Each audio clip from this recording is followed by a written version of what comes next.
Dear ones, today's video is a bit different as I'll be frying sausages. You can listen to 7 criminal and scary stories from Spain just the way you like.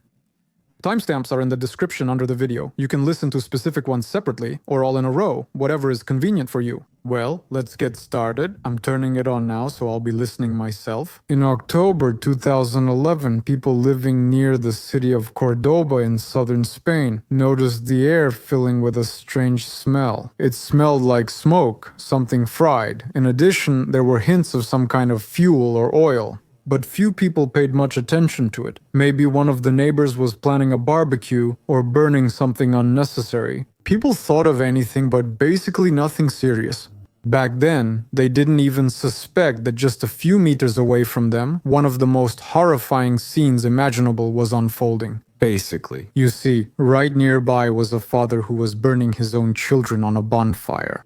The relationship between José Breton and Ruth Ortiz Ramos was long-lasting. The couple met in the south of Spain. The romance became a relationship, and by the early 2000s they married. Their first child was born 5 years later, and the second 4 years after that. The parents named the children after themselves, Ruth and José. At first I found it strange, but after all, I'm Alexander Alexandrovich. Anyway, on the outside the family looked ordinary, but in reality things were, to put it mildly, far from perfect. Relatives and close friends eventually noticed Breton was very jealous and controlling. The man wanted to keep everything under his control. And when I say everything, I don't just mean how to manage the family budget or which school to send the children to. It's also about his wife's life. Breton believed he absolutely had to know her every move. About every phone call, of course, and also about what and how she tells the children. Eventually, Mrs. Ruth stopped turning a blind eye to it. She started talking to others about what was happening in her family. She repeatedly told her loved ones that she felt depressed and was even afraid of her own husband. She was frightened by how aggressively Breton reacted to situations beyond his control. But Ruth was in no hurry to file for divorce. In 2008-2009, José Breton saw a psychiatrist. The man needed therapy because he had a depressive anxiety disorder, but that's all.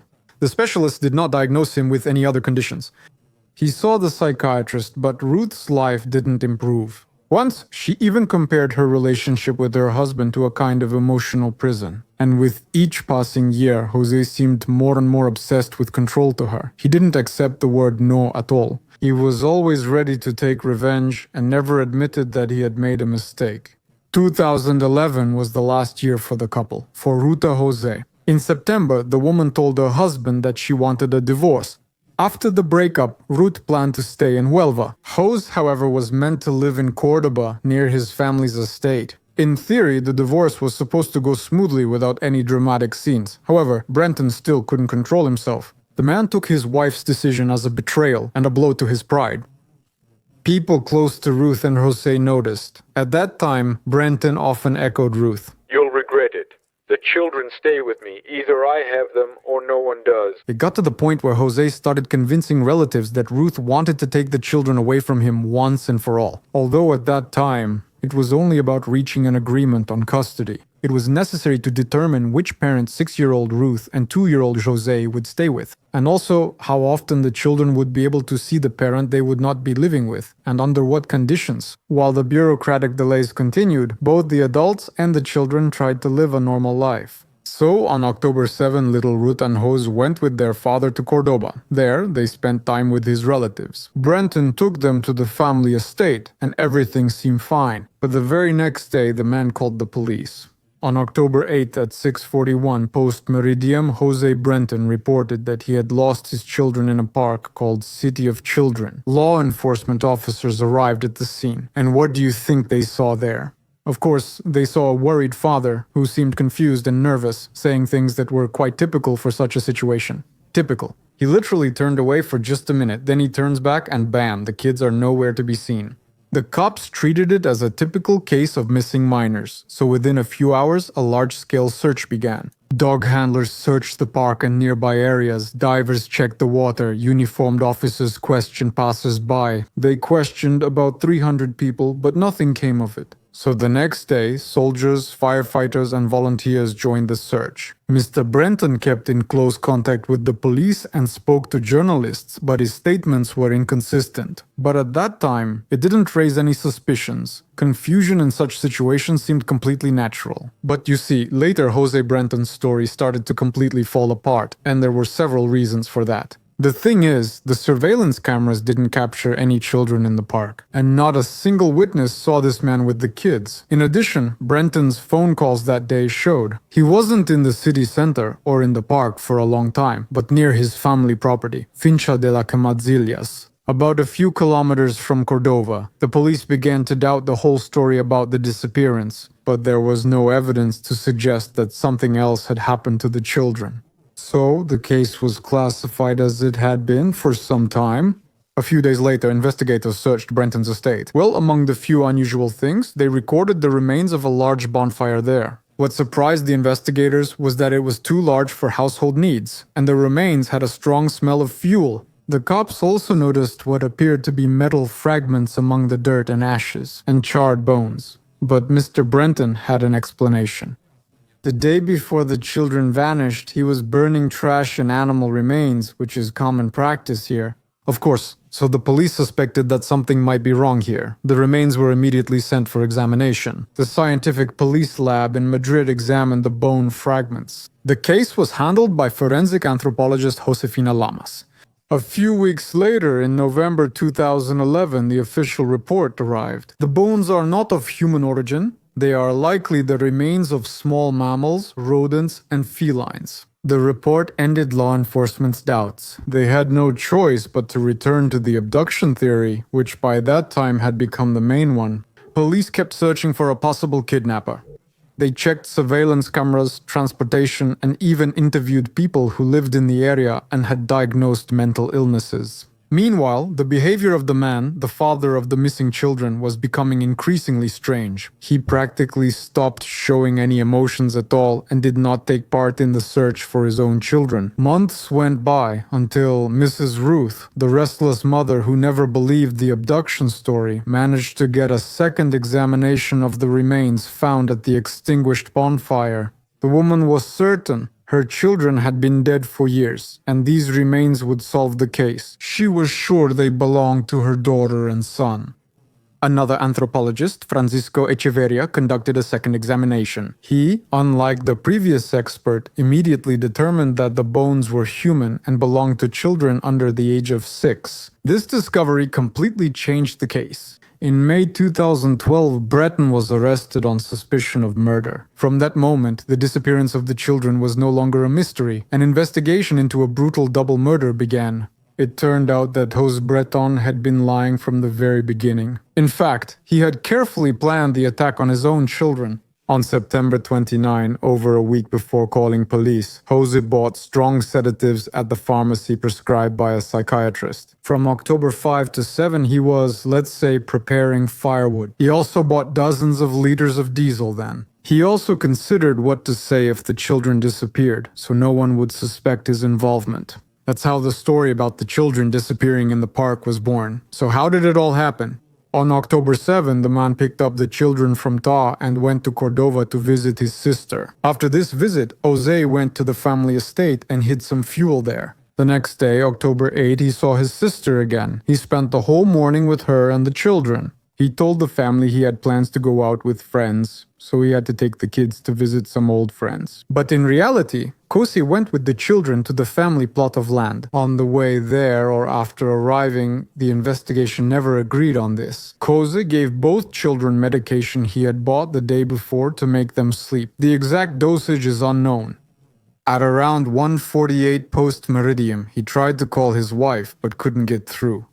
Most likely, at that moment, Koz was hesitating whether to go through with it or just wanted to scare his wife. It's unknown. Either way, not getting the response he wanted from his call, he decided to go through with his plan. On the plot of land that belonged to his family among the orange trees, Kos prepared everything needed for a huge bonfire. He dragged the unconscious children over and placed them on the firewood. On top of the children, the man placed a metal table and then set fire to 250 kilograms of firewood soaked in liters of diesel fuel. The flames reached 1,200 degrees.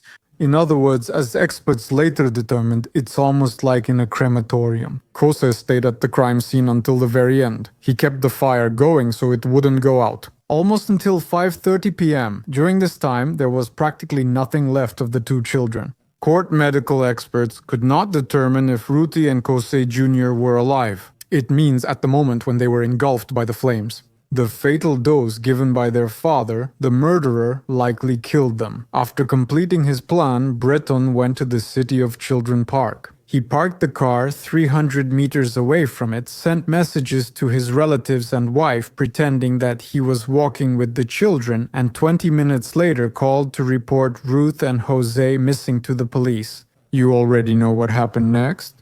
The trial of Jose Breton began on June 17, 2013. The perpetrator denied his guilt until the very end, but almost everyone who knew him had no doubts. Ms. Ruth Nadislao, a judge, stated that when she first heard about the disappearance, she immediately understood that Jose had done something to the children. Testimonies from gas station employees, neighbors, and relatives indicated Breton's guilt. A relative who visited the man in prison said he personally confessed to the murder 3 times.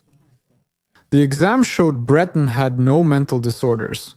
As a result, the jury unanimously found him guilty of double premeditated murder with particular cruelty. On July 22, 2013, the court sentenced Jose Breton to 40 years in prison, 20 for each murder.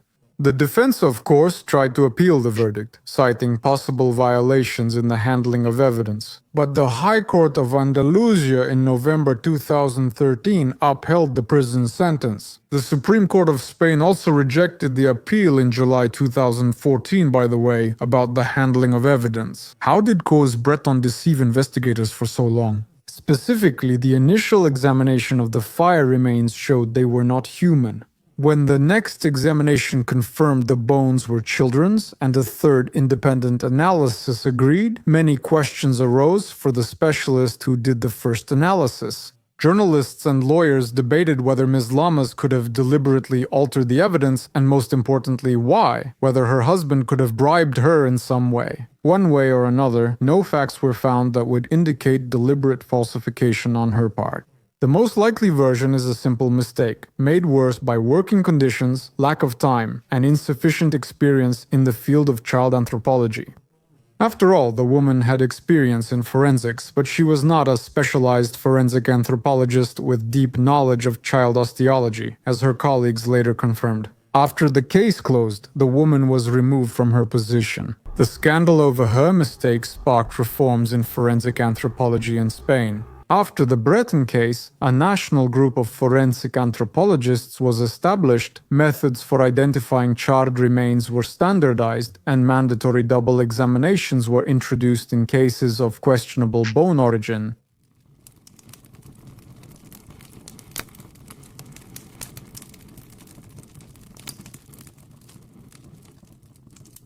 One o'clock in the morning, September 22, 2013. A quiet mountain road in the Spanish municipality of Teo. 2 men are returning from a bar when their car's headlights illuminate something strange on the roadside. At first it seems like some kind of scarecrow, but a moment later they realize. In front of them is the body of a young teenage girl. She was lying barefoot in an unnatural position, her clothes stained with dirt. A large wet stain is around her crotch, and there's a trace of blood under her nose. This is how one of the most mysterious cases in Spain begins. The disappearance and death of 12-year-old Asunta Basterra.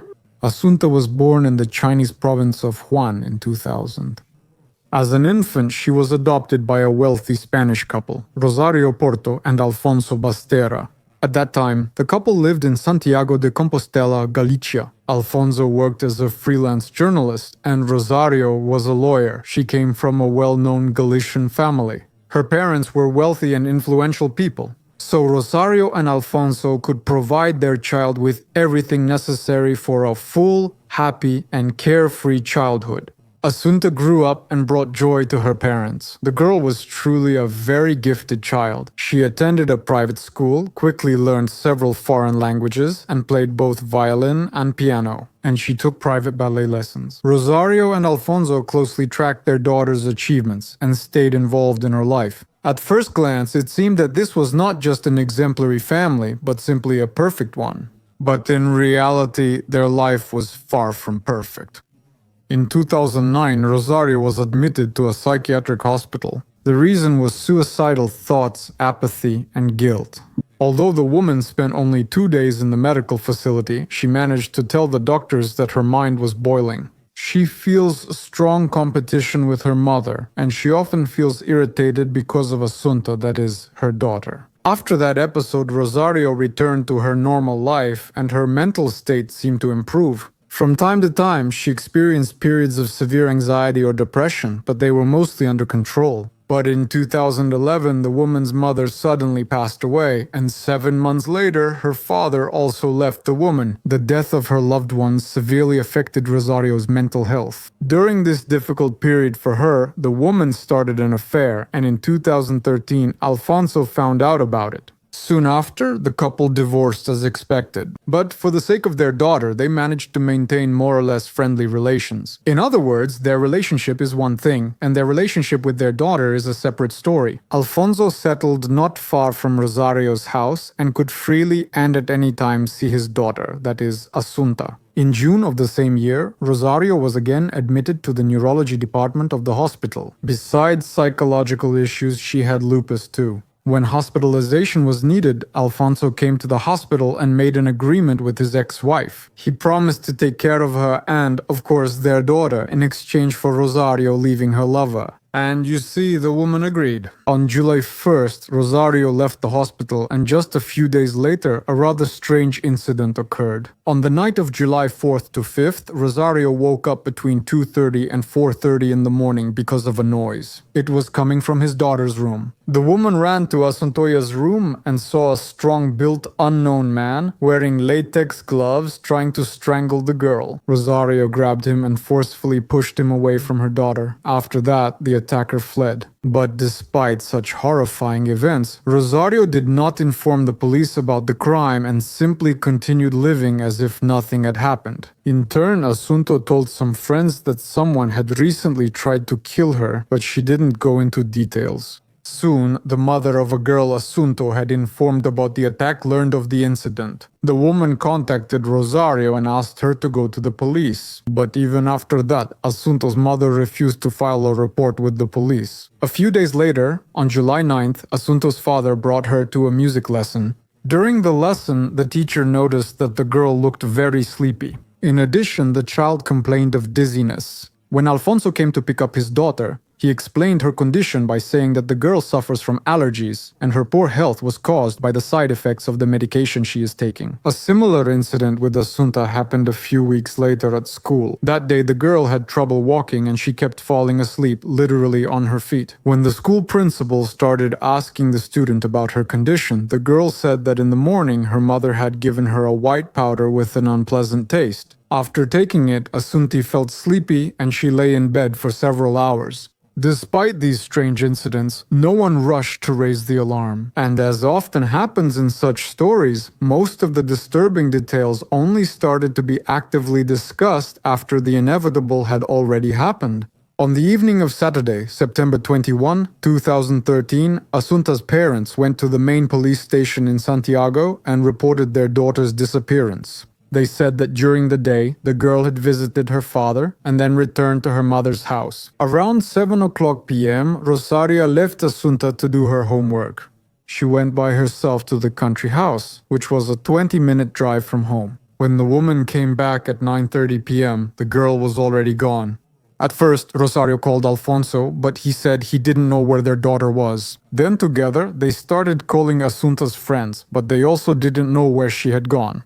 Realizing that the girl was nowhere to be found, Rosario and Alfonso went to the police and reported her disappearance. Just a few hours later, the police received a report. They found the body of the teenage girl. It was discovered on the side of the road. Yes, the body was that of the missing Asunti Basteri. The parents learned of their daughter's death hours later, and when Alfonso heard about Asunti's death, he said something that, as you'll see, later gained new meaning. He said that although the girl had died, he hoped that she had not been sexually assaulted. Even then, these words somewhat puzzled the police, but they didn't immediately attach much importance to them. The detectives started investigating by reviewing surveillance footage. After reviewing the footage, the police noticed certain inconsistencies in Rosario's testimony. You see, the woman claimed that she went to the country house alone at around 7 o'clock p.m. But on one of the videos, the police saw Rosario and Asunta at a local gas station at 6:20 p.m. After learning about this, the woman quickly changed her testimony. She stated that at first, she went to the country house with her daughter, but upon arrival, the girl told her mother that she wanted to go back home and do her homework. So Rosario took Asunta back and then went shopping again herself. While shopping, the woman realized that she had forgotten her purse and wallet at the country house, so she went back for them and only after that went home, where she discovered her daughter was missing. Then the police reviewed other footage from 33 surveillance cameras located on the roads that Rosario was supposed to travel that evening.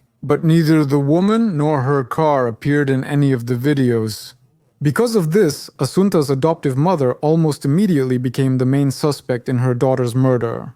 Besides the inconsistencies in the evidence and her testimony, there was one more detail that alerted the police: Rosario's behavior during the inspection of her country house. Suspecting the woman, the police concluded that this house could be the crime scene, so they conducted a search there with Rosario present. At one point, the woman asked to use the bathroom, but instead she went into a room and tried to secretly take out a trash bin. When the woman was caught red-handed, they found pieces of orange twine among the trash. It seems they found it next to Asunta's body. Investigators suggested that the killers might have used it to tie up the girl. And now Rosario tried to hide the same kind of twine from the investigation. You have to admit, that looked extremely suspicious. But it should be noted that this kind of twine was common in the area where the family lived, and the forensic experts were never able to determine whether the fragment found near the body came from the same roll as the sample from behind Rosario's townhouse. Either way, the woman's behavior raised too many questions. On September 24, right after Asunta's funeral, Rosario Puerto was arrested on suspicion of murdering her daughter. A few days later, her ex-husband Alfonso Basterra suffered the same fate. Law enforcement officers assumed that Rosario could not have acted alone. The woman's height and weight were too small for her to carry her daughter's body to the side of the road by herself. Alfonso relied on Rosario financially and, police say, may have helped murder their daughter to avoid ruining his relationship with his ex-wife, and also not to lose access to her money and influence, but the man himself denied any involvement in the crime. During questioning, he claimed he was resting at home when Asunta disappeared, but this alibi wasn't confirmed. Law enforcement tried to verify his alibi using his mobile phone, but, just like Rosario's phone, Alfonso's phone was turned off on the evening and night when the girl disappeared. Besides the strange coincidences and conflicting evidence, there was another reason why the couple was suspected of being involved in this crime. Forensic experts examined the blood and urine of the deceased and found an extremely high amount in her body of a sedative drug, the same kind that was prescribed to Rosario during the period when she was suffering from mental health problems. Experts also examined Asunta's hair, which made it possible to determine that the girl had been taking the drug for 3 months. Given this, teachers' accounts of Asunta's drowsiness and the white powder Rosario allegedly gave her further fueled investigators' suspicions about the parents' role in her death. After getting the test results, the detectives reached a conclusion. On the day of the murder, Asunta was first drugged with pills and then strangled. According to the investigation, the adoptive girl's parents got tired of her and decided to get rid of the troublesome child, who had just entered a difficult teenage period. The former lovers were convinced that they could get away with it and persuade everyone that Asunta had been kidnapped and killed by other people. Police suggested that when an unknown man allegedly tried to strangle the girl after breaking into Rosario's house, it was actually the couple's first attempt to get rid of their daughter. But then something went wrong, so the parents had to postpone the murder. Rosario was believed to have started the crime after losing her parents and facing family troubles, which caused her to lose her mind. Alfonso agreed to help his ex in the hope that she would continue to support him. But a little later, another version of the events appeared. It all started when Rosario and Alfonso were placed in neighboring cells with a thin partition between them. Law enforcement acted deliberately, hoping the couple would eventually incriminate themselves by talking to each other. All conversations between Alfonso and Rosario were secretly recorded, but there was nothing important for the case in them. Until one day, Rosario said the following. Look at the trouble your overheated imagination has gotten us into. Hearing this, Alfonso ordered his wife to be quiet. Although the court found these recordings inadmissible and did not include them in the case, the investigation still decided to dig a little into Alfonso's sexual preferences. After reviewing his search history on porn sites, it turned out that the man was especially attracted to, let's say, very young girls with Asian appearance. Taking this into account, his conversation with Rosario and the man's words about sexual violence, which he said when he learned about Asunta's death, some media portrayed Alfonso as a sexual predator who allegedly killed the girl in order to fulfill his perverted fantasies. However, this version lacked sufficient grounds, as experts confirmed Asunta was not sexually assaulted before her death, and the stains on her body were from natural postmortem discharges. In October 2015, the trial in the case of Asunta Basterra's murder began. Over the next few months, the jury heard the prosecution's version, the defense, and a large number of witnesses. The prosecutors insisted that the couple had been preparing the cold-blooded murder of their daughter for months. The main argument of the prosecution was the medication found in the victim's blood. The examination established that on the day of her death, Asunta had taken at least 27 pills, and this dose was 9 times higher than what is usually prescribed for adults. Neither Rosario nor Alfonso were able to explain how such a massive dose of medication ended up in their daughter's body. They only mentioned that from time to time they gave Asunti these pills, but only on days when the girl was feeling unwell. In addition, prosecutors found a witness, a 15-year-old friend of Asunti, who claimed he saw the girl with her father on the day of the crime. At the same time, Alfonso's defense insisted that the man was at home during that time. The witness was just confused about the dates and saw Asunta with her father on a different day. Despite this, the boys' testimonies were taken into account, as well as the testimonies of teachers and acquaintances who spoke about the girl's frequent poor health shortly before her death. In the end, the jury unanimously found Rosario Puerto and Alfonso Basterra guilty of Asunta's death. They concluded the parents had given their daughter sleeping pills for months and on the day she died, took her together to the country house. Alfonso probably hid in the car, so the surveillance cameras at the gas station only recorded Asunta and Rosario. Once they were in the house, the parents suffocated the girl and then left her body on the side of the road. The judge gave the former couple equal prison sentences, as he decided that they were equally guilty of this crime. Both received 18 years behind bars.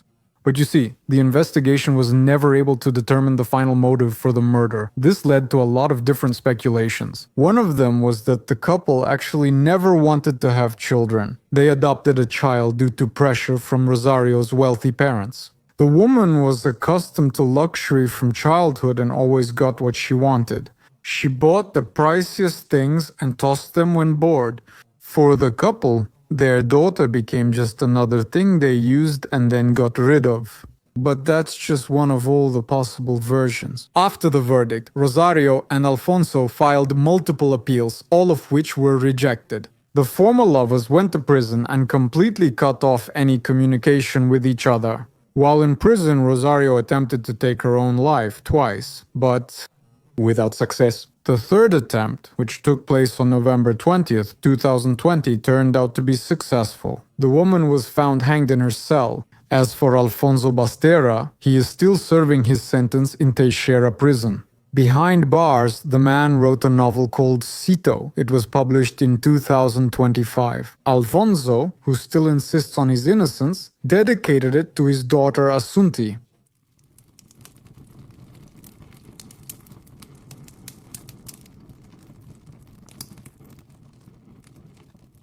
Every year, a multi-day fair and festival takes place in the Spanish city of Fuengirola. In October, 1999 19-year-old Rocio Vanninghoff was eagerly looking forward to the event. On October 9th, which was the third day of the celebration, the girl happened to have a day off, and she planned to spend it at the festival with her friends and her boyfriend Antonio. Before going to the fair, Rocio wanted some time alone with her beloved. The couple agreed that before the festival, the girl would visit Antonio at his place, and then they would go to the celebration together. That day, at 5:30 in the evening, Rocio said goodbye to her sister and mother and went to the boy's house. Before leaving, the girl told her family that she planned to return home around 10 p.m. to change clothes and then she would go to the celebration. But neither in the evening, nor at night, nor in the morning did Rocio return home. Alicia thought her daughter stayed overnight at Antonio's instead of following her original plans. Time went by, but the girl never returned. So eventually, a worried Alicia, Rocio's mother, asked her other daughter, Rosa, to go to Antonio's place and find out if the couple was still together. Rosa came to the guy's house and found out that he had no idea where his girlfriend had gone. Antonio said that the night before, Rocio had really come to see him. The couple spent a few hours together, sitting in front of the television, and around 9:30 in the evening, Rocio said it was time for her to go home and get ready for the festivals. The lovers said goodbye and agreed to meet at the festival. Then after the girl left, Antonio fell asleep. When he woke up, it was already too late to go to the fair, so he stayed at home. He was convinced that Rocio had a good time with her friends and then went home for the night. After Rosa told Antonio about the girl's disappearance, he assumed she stayed overnight at a friend's place. Rosa went home and told her mother all she had learned. Alicia felt that something was wrong, and the woman couldn't find peace because of her anxiety. Her boyfriend Juan noticed this and tried to assure her that her daughter was likely just a young girl who had gone out and lost track of time. The man suggested to Alicia that they go for a walk to distract themselves a bit and at the same time look for the girl. The woman agreed. The couple had walked only 300 meters from the house when they saw something strange in the clearing among the trees. On the ground lay the sneakers that Rosia was wearing on the day she disappeared. Although this discovery was disturbing in itself, what frightened the family even more was the pool of blood that could be seen not far from the sneakers. Juan immediately called the cops. When they arrived at the scene, they discovered that blood trails stretched from the road leading to a nearby clearing. There, they managed to find a blood-stained piece of cloth covered in dried blood, as well as tire tracks and a cigarette butt. Soon, tests confirmed that the blood found in the clearing and on the cloth belonged to Rocio. Experts found the cigarette butt was smoked by a man, but his identity remained unknown. News of Rocio's disappearance quickly spread through town. A few days later, a local taxi driver contacted police. He said that he witnessed something unusual on the day Rocio was last seen. So, according to the man, on October 9th around 10 p.m., he was driving past the area where the missing girl's shoes were later found. First, he noticed an SUV parked on the side of the clearing, and then he heard screams. The taxi driver was concerned for his own safety and didn't dare get out of the car. Instead, he quickly drove away. At the moment he was passing by the SUV, he saw that a man with short hair was sitting behind the wheel. He looked to be about 20 to 30 years old, it was hard to say for sure. Thanks to the taxi driver's testimony, they made a composite sketch of the suspect. Soon, flyers with the stranger's image flooded almost the entire town. Concerned people formed groups and searched daily for the girl. But none of these actions produced the desired result. Not at all. Then the police focused their attention on the person who last saw Rocio. It was her boyfriend, Antonio. He lived not far from where the girl's sneakers were found and had a rather questionable alibi. Antonio said that he fell asleep after Rocio left his house, but this information could only be confirmed by his mother. Considering this, the guy quickly became the main suspect in the case. He was questioned about 6 times, but each time Antonio's story remained unchanged. In addition, a taxi driver testified in his favor, saying that the person he saw in the SUV looked nothing like Antonio. So in the end, after lengthy checks, the investigators were forced to exclude the guy from the circle of suspects. After several weeks of fruitless searching, the police informed the Vaninghoff family that they were ending the search operation. But just a few days after that, on November 2nd, the owners of a sports club in the city of Marbella, located 20 kilometers from Roccio's home, found a naked and badly decomposed female body on their property, which someone had hidden in the bushes. Next to the body were 2 garbage bags. The number 8 was drawn on one of them. Inside were some jewelry and a Nike t-shirt. She was wearing the same one on the day she last left home. In addition, a flyer with information about the girl's disappearance was found at the same place. Judging by the condition of the body, it seemed that it had been lying here for at least 6 months, while Rocio disappeared only a few weeks ago. Despite this, the girl's relatives recognized her clothes and jewelry, and the police only assumed that the body could have decomposed so much because the killer either set it on fire or tried to dissolve it in acid. In short, eventually, law enforcement finally came to a conclusion. The remains belonged to Rocio. Now they needed to find out who took her life. The autopsy revealed Rocio was killed with unusual cruelty. It seemed as if the killer knew his victim well, acted emotionally, and the attack was caused by a deep personal offense. The girl received 9 stab wounds, 8 in the lower back and 1 in the chest. The examination showed that the victim was not sexually assaulted, but the killer spread her legs wide apart. It seemed that in this way he was trying to shame or humiliate his victim. This, in turn, gave the investigation reason to believe that the killer most likely knew Rocio. And the postcard found near the body suggested that the perpetrator could have been a member of the community where the girl lived. That is why, while investigating the case, law enforcement officers first focused on Rocio's closest circle, checking all her relatives as well as acquaintances, and soon this produced results.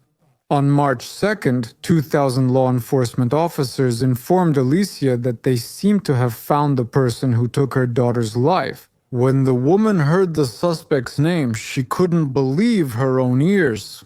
Dolores Vasquez. She was Alicia's former partner in the most romantic sense. They got together many years ago, after Rocio and Rosa's father left the family. The women lived together for almost 15 years, and during that time, Dolores essentially became a second mother to Alicia's children. Although the couple eventually broke up, they did so peacefully and stayed good friends. Moreover, the women lived close to each other, were neighbors, and saw each other almost every day. And now the police have reported that they considered Dolores to be Rocio's killer. It's no wonder that Alicia found it hard to believe. Even when the girl was still considered missing, Dolores was almost the first person to offer Alicia help in searching for her daughter. She was really actively involved in the search operations, and she also insisted that the family hire a private detective for the case. But despite her help in the search, the police's suspicions fell on Dolores almost immediately.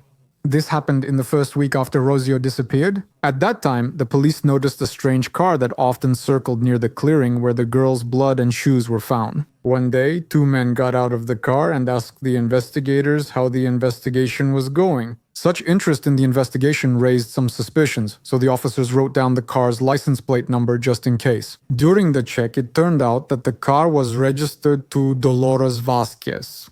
After learning how close this woman was to the family of the missing girl, the police immediately summoned Dolores for questioning. The police asked if she had lent her car to anyone. The woman replied no.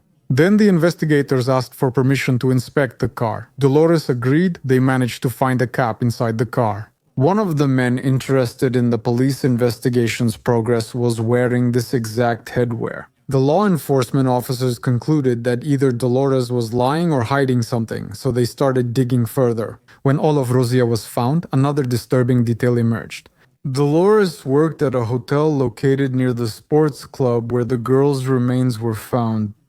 Everything looked very suspicious, and after several months of investigation, the police made a decision. It was time to tell Alicia about their suspicions regarding her ex-partner. On September 5th, the media began reporting it, and a few days later, Dolores was arrested. The woman insisted that she had nothing to do with this crime at all. She assured the police that on the day Rocio disappeared, she was at home taking care of her sick mother. In addition, Dolores said that her sister came to visit her on October 9th. That evening, she was planning to go to a party with friends and asked Dolores to look after her 2-year-old daughter. In other words, on the evening of Rocio's disappearance, Dolores couldn't leave even for a minute. After all, at that time she was taking care of two people who, in principle, couldn't take care of themselves without her help. But the police didn't believe this story. Rocio's mother, that is Alicia, her former partner, didn't believe the suspect's words either. After the police arrested Dolores, Alicia began to analyze her relationship with her former partner, and looking back, she started to notice things that previously seemed insignificant. You see, Dolores was a good but strict mother to Alicia's children. Her relationship with Rocio was particularly tense. Due to frequent arguments between her daughter and Alicia's partner, Alicia chose to end things with Dolores. Dolores took the news hard, but the women managed to maintain a warm relationship. However, when Dolores found out that Alicia had started a new relationship, she began to bother her ex-partner. One day, this led to a quarrel between them. In the heat of the argument, Dolores made a threat. One day I'll hit you where it hurts the most, and then you'll cry bloody tears. Remembering this incident, Alicia told the police about it, and now investigators suggested that the motive for the crime could have been revenge against the ex-girlfriend. While awaiting trial, law enforcement continued to build the case against Dolores. They questioned her neighbors, and one of them remembered. Her sister did visit Dolores, but it was not on October 9th, it was on October 10th. Other women who knew her also shared some strange details. For example, the day after Rocio disappeared, Dolores was supposed to go to a wedding. The day before, she called her friend and asked her to pick her up, explaining that her own car had broken down. When her friend arrived, she noted that Dolores looked great. In response, the woman was very surprised and said that the previous night had been restless and she had hardly slept. Another acquaintance of Dolores, who worked at a bar near her house, told law enforcement that in October she saw smoke rising from the chimney of Dolores's house. Investigators suggested that the woman might have been burning Rocio whole, or at least trying to do so. Dolores explained she was only cleaning the chimney, that's all. Another acquaintance of hers recalled how on November 2nd she met Dolores and noticed. She looked extremely worried. When the woman asked what had happened, she simply didn't get an answer. Instead, Dolores took out a postcard with a call to help find Rocio. She took out a knife and stabbed the paper repeatedly. By the way, this incident happened on the very day when the girl's mutilated body was found on the grounds of the sports club. And besides that, there were some general observations that the police also did not ignore. Friends and colleagues described Dolores as a cold, distant, and insensitive person. At the same time, they noted her hot temper and tendency to emotional outbursts, especially while the search for the missing Rocio continued. Using these testimonies, the investigators presented their version of events. They believed that on October 9th, Dolores went out for an evening run, taking a small knife with her, supposedly for self-defense. While walking down the street, she accidentally ran into Rocio, who was returning from her boyfriend's place. A conversation started between the woman and the girl, which quickly turned into an argument. In the heat of the conflict, Dolores couldn't contain her rage. First, she slapped Rocio in the face, and then she pulled out a knife and started stabbing right in front of him. Rocio tried to escape, leaving bloody traces on the clearing, but she fainted from blood loss. Dolores caught up with her and stabbed her several times, and realizing the girl was dead, decided to get rid of the body. She put it in the trunk of her car, where it stayed for some time. That's why the woman couldn't go to the wedding in her own car and asked her friend to pick her up. After what happened, Dolores couldn't sleep all night. That's why she was surprised when her friend complimented her the next day. A few days later, Dolores allegedly tried to burn the remains of the body, and that's when Dimas de Maria caught the attention of the bar worker. When the killer realized she wouldn't be able to destroy the evidence of the crime without arousing suspicion, she decided to simply get rid of the body in another way. She took it to the sports club where she worked, and left it nearby along with the victim's belongings. In addition, the investigation concluded that Dolores involved two young men who helped her cover up the crime. One of them left a cigarette butt on the lawn, the same one that was later found by law enforcement officers. These same men, according to law enforcement officers, came to the crime scene and asked the police about the progress of the investigation. The taxi driver saw one of them in an SUV on the day Rocio disappeared. After the police made their version of events public, the public finally came to believe that it was Dolores Vasquez who killed Rocio. The media actively fueled this conviction, creating the image of a cold-blooded, jealous woman who could not accept the breakup, and she took revenge on her ex through her daughter. Almost no one questioned Dolores's guilt. Society had already judged, even before the trial. In September 2001, the trial began. The hearings spanned several weeks amid heavy media pressure.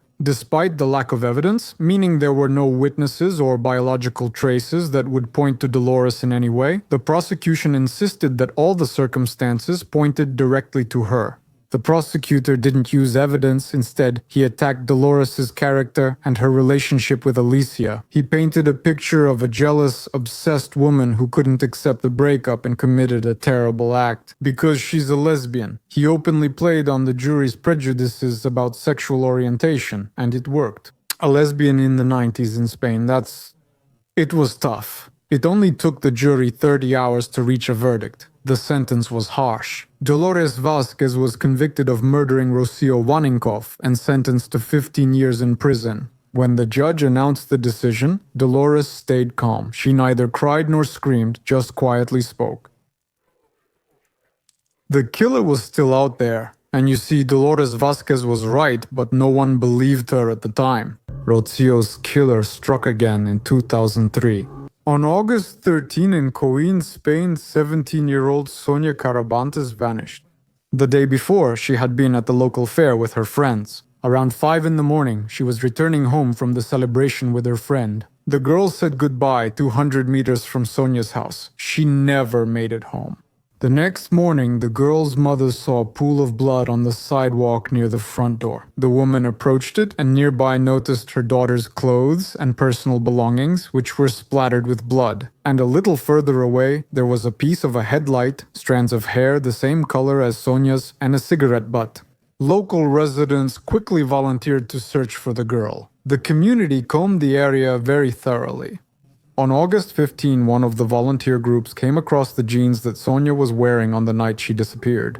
The next day, a team with search dogs arrived here. One of them led the volunteers to a wooded area where they found Sonia's naked, badly decomposed body buried under stones near a tree. During the autopsy, no evidence was found to indicate that the girl had been a victim of sexual violence. However, it was determined that she was killed with particular cruelty, severely beaten, her jaw was broken, and then she was strangled. Sonia fought back, and because of this, the killer's DNA was found under her fingernails. And here's what's interesting. It matched the DNA found on a cigarette butt near Sonia's house. And even more interesting, it matched the DNA found a few years ago on a smoked cigarette in the Rocío Vaninkoff case. Well, you can see for yourself that the two murders had a lot in common. Both victims were young girls who looked similar to each other. They were returning home alone late at night. They were not sexually assaulted, but they were found naked.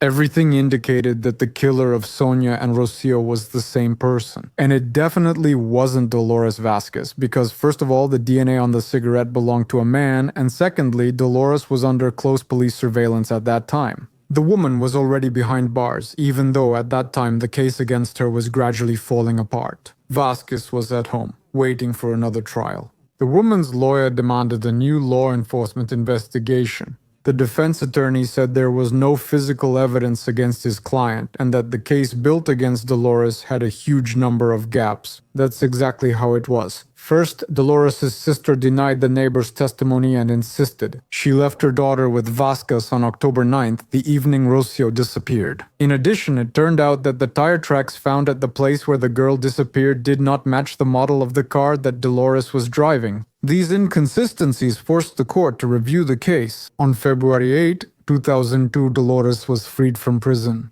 But nevertheless, the woman was still considered the main suspect in the case. She was banned from leaving the city, and police watched her house 24/7. A new trial was scheduled for August 2003, and it was during this period that the death of Sonia Carabantes became known, under circumstances extremely similar to the murder of Rocío Vaninkoff. Realizing that the two crimes might be connected, the Supreme Court postponed the case against Dolores and ordered the investigation to continue. Investigators began reviewing other unsolved cases, hoping to find similar incidents. They also set up a hotline and asked residents of the city where Sonia and Rosio were murdered to call and inform the police about any circumstances that could help solve the crimes. Meanwhile, a woman named Cecilia Pantoja heard the news about the murder of Sonia Carabentas. She was scheduled to give her daughter to her ex, Tony King, that same day. When he came to pick up the child, Cecilia noticed deep cuts on Tony's arm. She asked her ex what had happened, but he just brushed it off.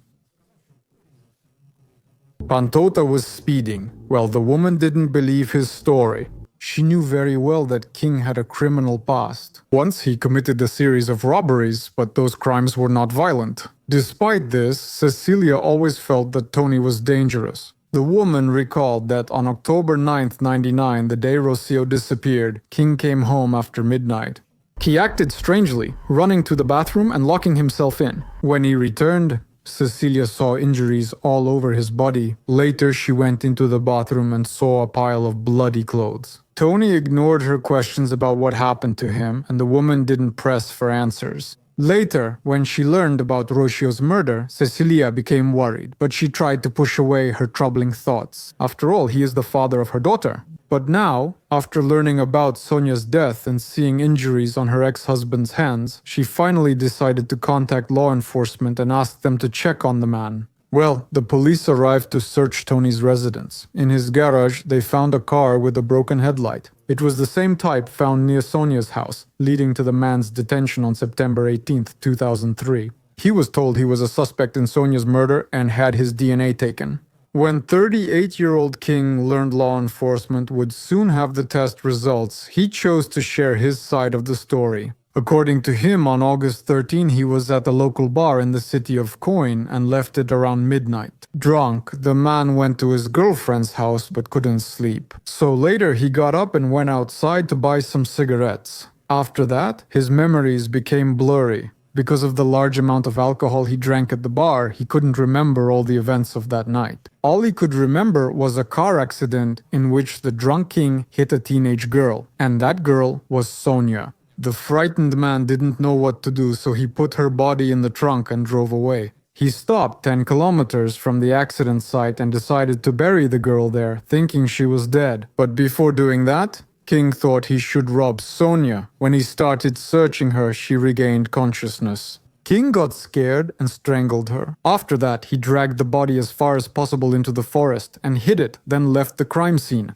In addition, during the interrogation, King confessed to the murder of Rocio Vanenhoff. He said that on October 9, 1999, he was visiting his friend. Together, they smoked weed and drank alcohol. In that state, Tony decided to go home in the evening and borrowed his friend's car for that. While driving down the road, King noticed Rocio, who was returning from her boyfriend's place. Tony really liked the girl and started fantasizing about her. A few seconds later, he acted on his fantasies, overtook the girl, got out, and showed Rocio a knife. He thought this would scare the girl, and he would be able to rape her. However, Rocio wasn't afraid and rushed at Tony. Then he hit her several times and fled the scene. However, he later returned to hide Rocio's body. In addition, during his confession, King also talked about how he attacked 3 more women in this area. He emphasized that he did not have sexual contact with them, but he masturbated over their unconscious or dead bodies. And this was exactly what motivated him to commit the crimes. After the press found out what really happened to Sonia and Rocio, journalists conducted their own investigation and reported that Tony King's real name was actually Tony Bromwich. He was born in North London and was better known in his homeland as the Holloway Strangler. At 19, he started walking the city streets and attacking women who were walking alone. He'd sneak up and strangle them with a rope. As soon as the victim lost consciousness, he would begin to perform sexual acts on her. At least 5 women fell victim to King. When the strangler was caught, he was sentenced to 10 years in prison. Because Tony was a minor when the crime occurred, his sentence was cut to 5 years. In 1995, he was released, changed his name, and moved to Spain. The United Kingdom informed the authorities of the country that a criminal who poses a serious threat to women had moved there, but the Spanish authorities simply ignored that information. After his initial confession, King changed his story several times. He first said a friend was involved in Rocio's death, then claimed he killed her on Dolores Vasquez's orders. All these versions were disproved, and by Dolores's case review, she had already been excluded from the suspects. The first trial in the case of Sonia Carabante's murder began in September 2005. By then, the man was already claiming that he was completely innocent. By then, no one believed him. Kinga received a 36-year prison sentence. He was ordered to pay $300,000 in compensation to Sonia's parents. In November 2006, he appeared before the court again. This time, it was in the case of Rocio Vaninkov's murder. King continued to deny his guilt. He insisted Dolores Vasquez was behind the murder. Supposedly, that night she came to his friend's house where Tony was drinking and smoking weed and approached King with a strange request. She supposedly offered to hypnotize him. The man agreed. He says he remembered very little after the hypnosis. He only recalls that 3 unknown men came to the house. Then there was a blackout. King supposedly woke up in the back seat of a car. When the car stopped in the forest, he saw Rocio sitting in the back. Dolores, who was also in the car, allegedly attacked the girl with a knife, according to him. After that, Tony remembered nothing else. Interestingly, even though the court didn't believe this version, there was someone who actually did believe it. Surprisingly, that was Alicia Vaninghoff, Rocio's mother. Even though King changed his story several more times, Alicia still believed his words. The woman remains convinced that Dolores Vasquez is involved in her daughter's death. One way or another, Dolores was officially fully acquitted. The same can't be said about Tony King. The man was sentenced to 19 years in prison and was ordered to pay compensation to Rocio's family. A woman whom King had attacked recognized him after seeing a report about his conviction, leading to another trial. And another 9 years of imprisonment were added to the first 2 sentences. In addition, Tony was also a suspect in another case involving the disappearance of 18-year-old Maria Teresa Fernandez Martin. The girl was last seen in August 2000, and Kinga was also seen in the same area at the same time. During questioning about the Sonia and Rocio cases, Tony repeatedly mentioned Maria's case and even suggested his involvement, but this case still remains unsolved.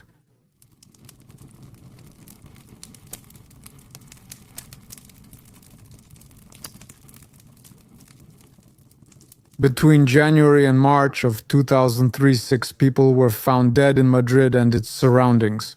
Although there was no direct connection between them, almost all the cases had 2 things in common.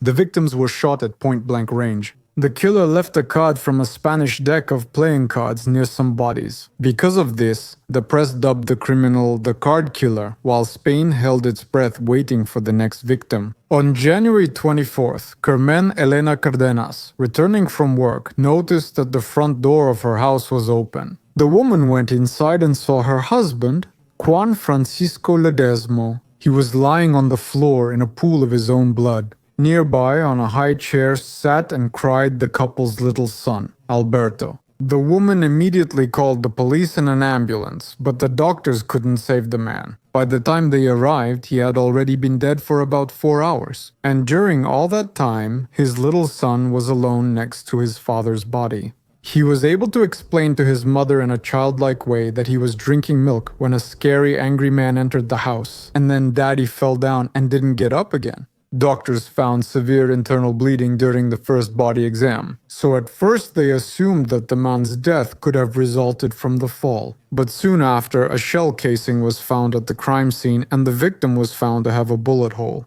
Later, the law enforcement officers who took on the case began questioning members of Juan's family, trying to determine the motives for the murder, which by all indications resembled an execution. The cops suggested the 50-year-old man may have had an affair and was killed in a jealousy-driven murder. But it quickly became clear that Juan was faithful to his wife, had no enemies, and led a completely calm, quiet life.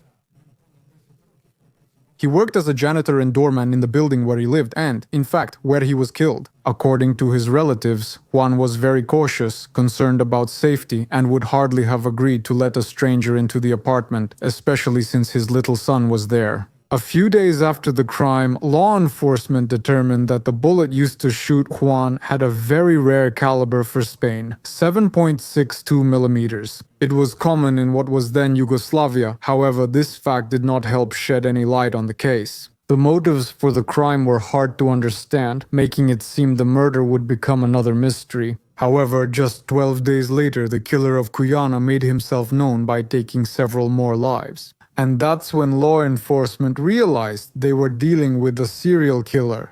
On February 5th of that year, 28-year-old airport janitor Cuyana Carlos Martinez Estasio was returning home from his night shift. When he arrived at the bus stop, it was 4 in the morning. A few minutes later, the bus reached where Cuyana sat.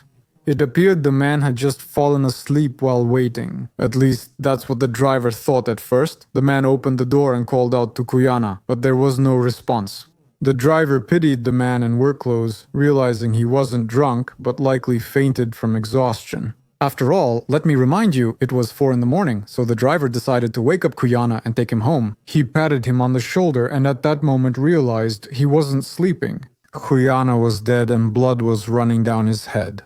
Everything indicated that Cuyana had been shot just a few minutes ago. The bus driver started looking around. Of course, he was afraid that the attacker might still be nearby, and at that moment, he noticed a playing card lying between Cuyana's legs. The cops who arrived at the crime scene considered several theories about how the card ended up near the body. There was a strong wind that night, so it could have ended up at the bus stop by accident. It was also thought the card may have been left intentionally, suggesting the victim could be a gambler. So to speak, she owed someone a large sum, and the killer settled the score. Then he left a little clue for the police. Anyway, just like in the previous case, it was too difficult to understand the motives for the crime right away. Soon it became clear these cases shared more than just the card. Juan Francisco Ledesma and Juan Carlos Martinez were killed at close range by a shot to the head with a weapon of the same very rare caliber in Spain at that time. However, despite such coincidences, the investigators had not yet definitively linked these two cases at that time. The law enforcement officers had barely begun to properly examine the scene of Juan's death when, just a few hours later, another high-profile crime occurred in the suburbs of Madrid. In one of the local bars, an unknown man started shooting, resulting in the deaths of 2 people. At first, the attacker entered the establishment and, without saying a word, shot an 18-year-old waiter in the head, then targeted a 57-year-old woman who had entered the bar just to use the phone. Both died at the scene. As he was leaving the bar, the attacker fired several more shots at the bar owner, who was also the mother of the deceased waiter. But fortunately, that woman survived. According to one version, she was able to hide behind the counter. In another version, she fooled the killer by faking her death. Although after the bloody attack the criminal left a witness behind, the woman was unable to identify the attacker. Well, actually, that's not quite right. When she was shown photos of the suspects, she pointed to a man who was a soldier and had served in Bosnia. This matched some of the evidence in the case, since the shell casings in the bar were common in Yugoslavia and matched the caliber used in the first 2 murders. Because of this, the man the woman pointed to was detained. But while he was behind bars, the so-called playing card killer committed another crime. This time, he made himself known in another suburb of Madrid. In broad daylight, he approached a young couple on the street and shot the man in the face. His name is Santiago Eduardo. Then he pointed the gun at his girlfriend, and as he fired, she tried to protect herself by lowering her head and covering it with her hands. At that moment, the killer pulled the trigger, but the gun jammed. When the girl realized what had happened, she looked toward where the attacker had just been standing, but he was no longer there. Santiago was badly wounded but still breathing. He was rushed to the local hospital in critical condition. Eventually, the doctors were able to save him. This time, the killer once again left a playing card at the crime scene, and on its back there was a small blue dot in the center, drawn either with a ballpoint pen or a blue marker. A few weeks later, on March 18th, 2003, another couple in love became the attacker's victims. The killer watched them for a while, then shot the man in the head first, and then shot his girlfriend 3 times. Both died from their injuries. And again, 2 playing cards with the same blue dots on the back were found at the crime scene. But after that, the murders suddenly stopped. For the next 5 months, law enforcement tried to figure out who was behind all the crimes. For a long time, there was no progress in the investigation because the killer didn't leave any traces behind. Of course, except for the shell casings and cards, but eventually there was an unexpected twist in the case. On July 3, 2003, a drunk 26-year-old man walked into the police station in Puerto. He introduced himself as Alfredo Galan and said that he was the person the entire Spanish police were searching for. To prove that he was really the playing card killer, Mr. Galan said he marked them on the back with a blue dot. This detail wasn't reported in the press, so only law enforcement knew. And the killer himself. It turned out that Galan was a former soldier who took part in humanitarian missions in Bosnia. When he later returned to Spain, he started drinking. Because of this, he had problems at work. He was sent for treatment to a military hospital, where he was diagnosed with neurosis and also post-traumatic stress disorder. Despite the doctor's recommendations, Alfredo continued to drink while also taking medication, which definitely had a negative effect on his condition. In March 2003, the man was discharged from the army. By that time, he had already committed his first few murders. Although the police were surprised that the man came in and confessed to the crimes himself, they were no less shocked when they heard his motive. You see, Alfredo Galan said that he killed his victims without having any specific reason for it. He also added that he could have easily continued doing it for the rest of his life, because he wanted to prove that killing is actually very easy.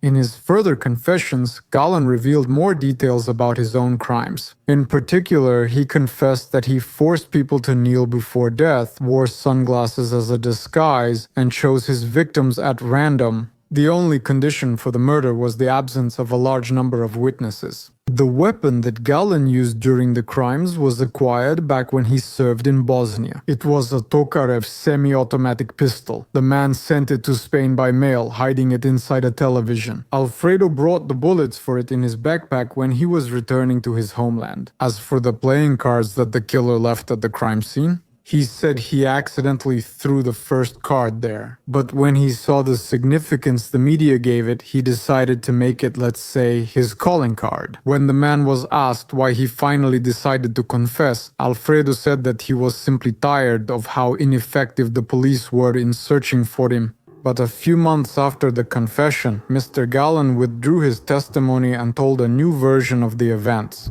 He stated that in January 2003, shortly before the first crimes began, he sold a pistol brought from Bosnia to two men. Both held neo-Nazi views and told Galan not to reveal the weapon sale under any circumstances. The buyers added that Alfredo's fingerprints were still on the pistol and hinted that if he said anything extra, he would immediately end up behind bars. According to Galan, he met with these men again in April.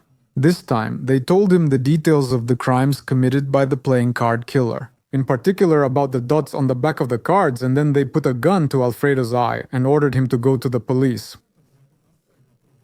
All the murders. A month later, they returned to Galan and told him he had 2 months. If he doesn't confess during this time, then they will first kill his relatives and then they will come for him. Well, the story was interesting, but by that time the police had already gathered enough evidence indicating that the killer was actually Alfredo himself. During the search of his house, they found bullets matching the caliber used in the crimes. Secondly, Galan's friends told the police that the man had repeatedly boasted to them about a Tokarev pistol he had brought from Bosnia. Well, and thirdly, and this is probably the most important, all the victims of the playing card killer who survived the attack identified Alfredo as their attacker. In addition, the psychiatrists who examined Galan described the man as sadistic, manipulative, antisocial, aggressive, and narcissistic who craves admiration. They concluded that Galan committed crimes for his own pleasure, and at the same time he enjoyed humiliating his victims. The fact that after media coverage he began leaving playing cards at the crime scenes indicates that Alfredo sought popularity and recognition, even if it was extremely negative. In the end, the court found Alfredo Galan guilty on 5 counts of murder, 3 counts of attempted murder, 3 counts of causing bodily harm, and 1 count of illegal possession of a firearm. He was sentenced to 42 years in a state correctional facility. In 2028, the man will become eligible for parole and will most likely be released after serving only 25 years behind bars. Because in Spain, there is a law that limits the actual time spent in prison, even if a person receives hundreds of years of imprisonment for multiple crimes.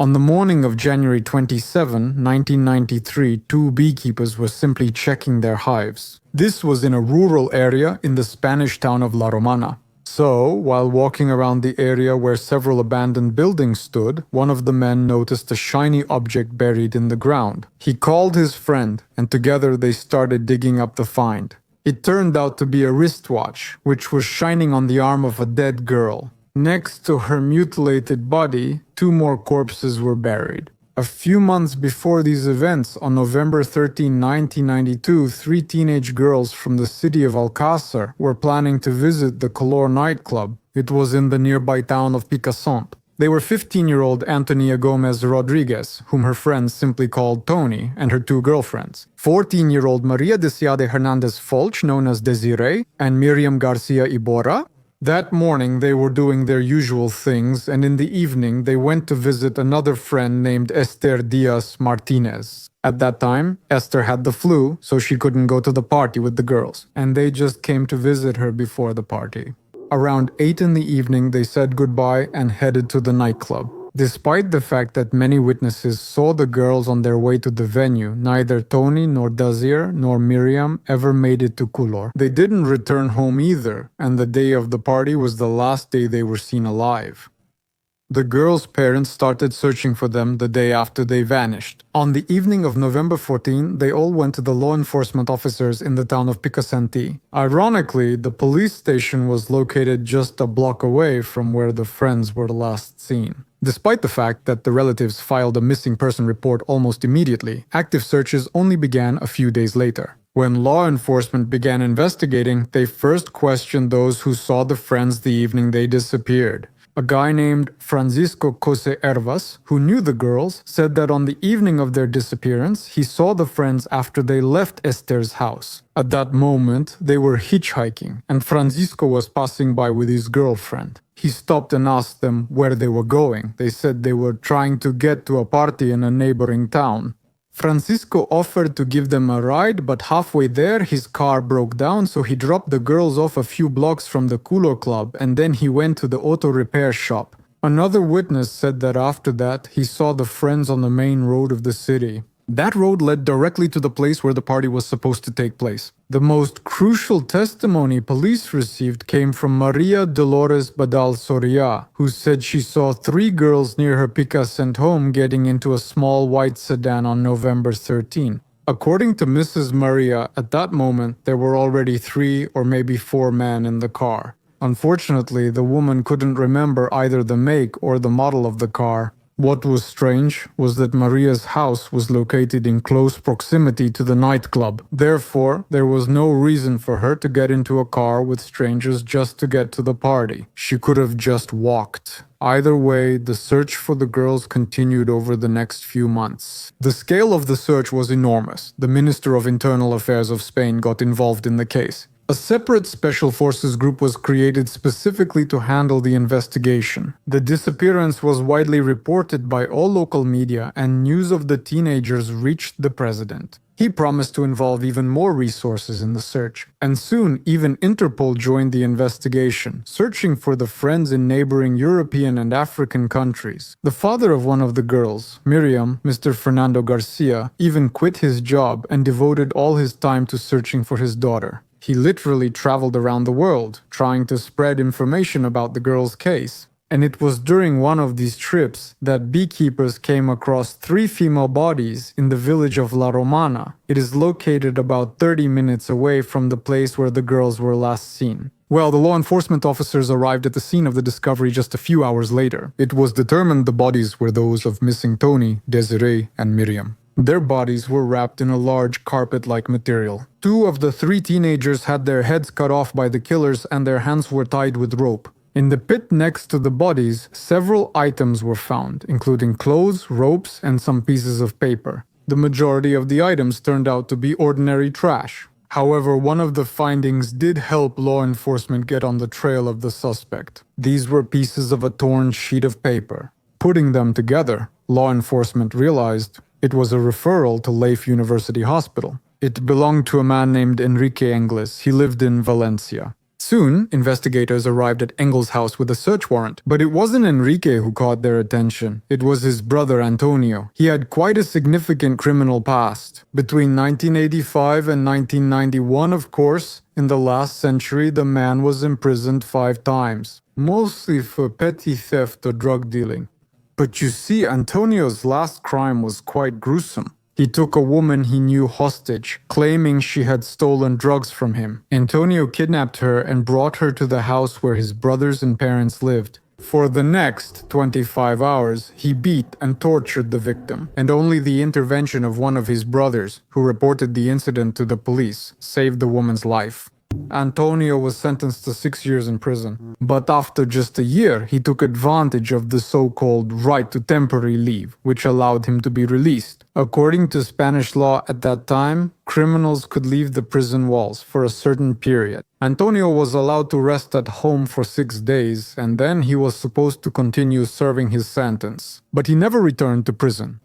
At the same time, law enforcement officers were not exactly in a hurry to search for the fugitive. An arrest warrant for him was issued only 6 months later, and the man was never found. 2 months later, 3 Alcàsser girls disappeared. And when their bodies were found, law enforcement suggested that Antonio could very well be involved in this case. Since his whereabouts could not be determined, law enforcement detained Miguel Ricardo. He's Antonio's friend, lived with him, and helped in most of his crimes. During the interrogation, it was revealed that Miguel owned a white Opel Corsa, matching the car description the girls got into before disappearing. But despite this, the suspect completely denied his involvement in the crime. He said that in November 1992 he was in prison, so he couldn't have kidnapped the friends. He also added that he has no idea where Antonio is now, but he emphasized that although his friend was a bit aggressive and had some mental issues, he definitely couldn't have committed such a horrific crime. The cops tried to check Miguel's alibi, but they couldn't confirm it. Well, I mean, the man really was behind bars because of a car theft, but that happened not in November, but already in December. Due to false testimony and no alibi, law enforcement pressured the suspect. And the very next day, Miguel signed a statement in which he confessed to being involved in the crime. And that was creepy. He described how, on November 13, together with Antonio, he picked up 3 girls in the city of Picassent and went with them to La Romana. After stopping in a deserted place, Miguel had sexual contact with Desire, while Antonio, at the same time, was with Miriam and Tony. According to his confession, at that moment, everything between the girls and the men was happening by mutual consent. Which I don't believe at all, but so to speak, for the record. Then, again according to Miguel's testimony, about 20 minutes later, he heard gunshots from the direction where Antonio had gone with the girls. He says everything became a blur. Antonio simply came and shot Desiree, and when all 3 friends were dead, the men went home, got a carpet, wrapped the bodies in it, and threw them into a pre-dug pit. The autopsy of the girls, conducted soon after Miguel's detention, contradicted the entire story. So it turned out that the friends were indeed shot. However, before that, they were subjected to brutal torture and also became victims of sexual crimes. 2 girls were decapitated.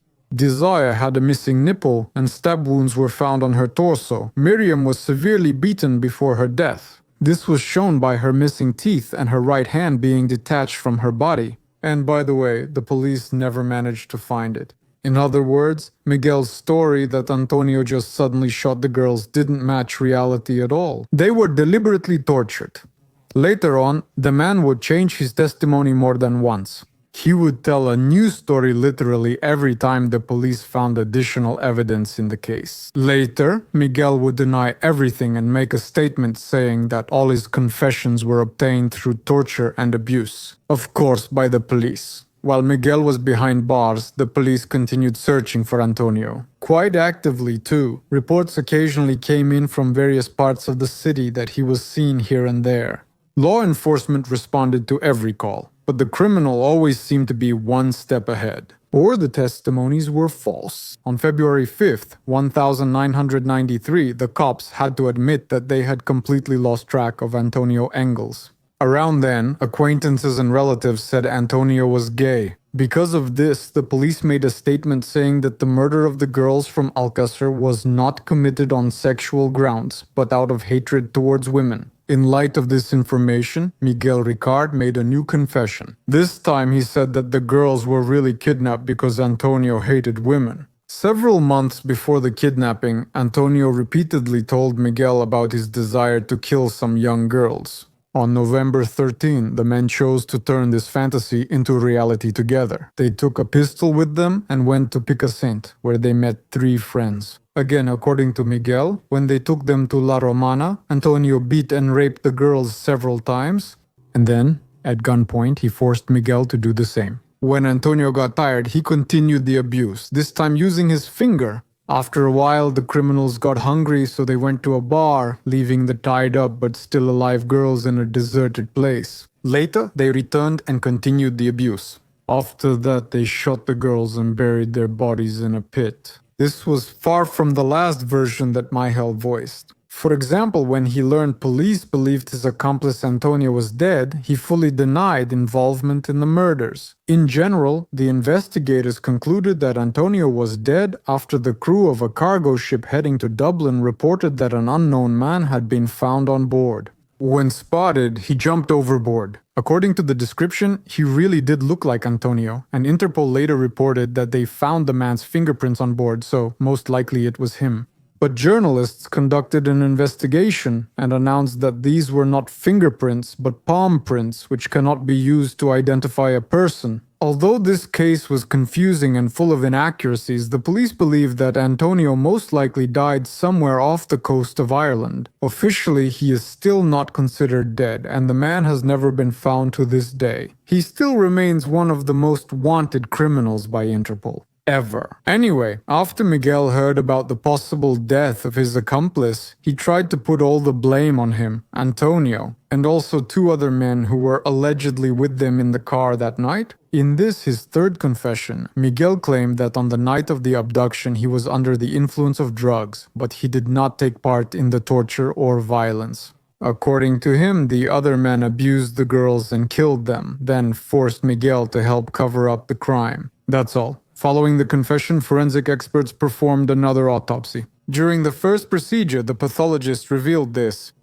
Made an extremely serious mistake. They washed the girls' bodies with warm water, which caused most of the potential evidence to be effectively washed down the drain. But the experts still managed to find an additional clue, 15 pubic hairs on the victims' bodies. At that time, DNA analysis wasn't advanced enough, so a full examination of these hairs required waiting several years. Due to this and frequent changes in testimony, Miguel Ricard's trial didn't start until May 1997. That is, more than 4 years after his arrest. By then, they had completed DNA analysis of hairs found on the girls' bodies. Unfortunately, 3 out of the 15 hairs turned out to be damaged, meaning they couldn't be tested, at least not in the proper way, but the other 12 didn't belong to Miguel or Antonio. Moreover, the police database couldn't find any information about the owners of those hairs at all. The only thing they could determine with any certainty was that the hair belonged to at least 7 different people, can you imagine? But even despite this evidence, law enforcement kept insisting.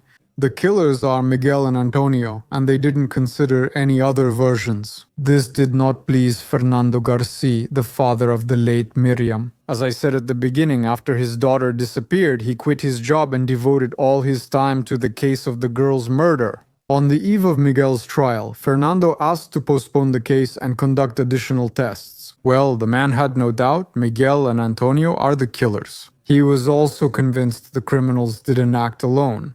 The law enforcement officers did not listen to Fernando, and soon a trial began against Miguel Ricard. It lasted nearly 3 months. The man's defense insisted that the prosecutors had no physical evidence linking him to the case. They argued the investigation only had a hospital document, and it was in Antonio's name, not Miguel's. At the same time, the lawyer emphasized that the confession from his client was forced out of him. Miguel confirmed this, stating that law enforcement officers threatened not only him, but even his daughter. So yes, he also had a daughter. But despite these statements, the court still found the man guilty of kidnapping, murders, sexual assault, illegal possession of weapons, and concealing a crime. On September 5, 1997, Michel was sentenced to 170 years in prison. Though the sentence sounded severe, the man served only part of it in prison. He was released just under 21 years after being imprisoned. In November 2013, Miguel was released after the European Court ruled prisoners in Spain can't be held for over 30 years. For many years, the man avoided publicity and refused to comment on the situation. But in 2023, he gave an interview to a Spanish publication, during which he once again denied his guilt and stated,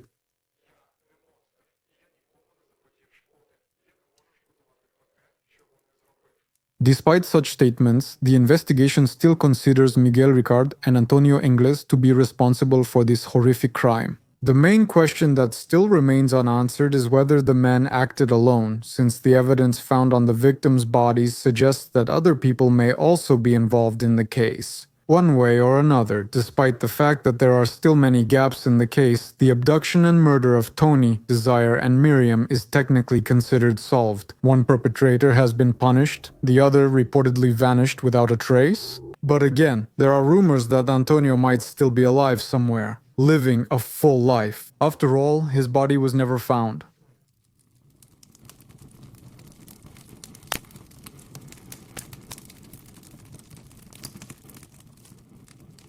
Puerto Urraco. It's one of those small Spanish towns where life seems to have stopped. Today, there are barely 100 residents, but a few decades ago, it was much the same. Around 150 residents lived there. However, even such a small Puerto Urraco in the heart of Spain became known all over the world. And of course, it wasn't thanks to any special siesta or local legends. That's not what this video is about, my friends. After the event in 1990 of the last century, this spot on the map will probably have only one association forever. The city of Bloody Massacre.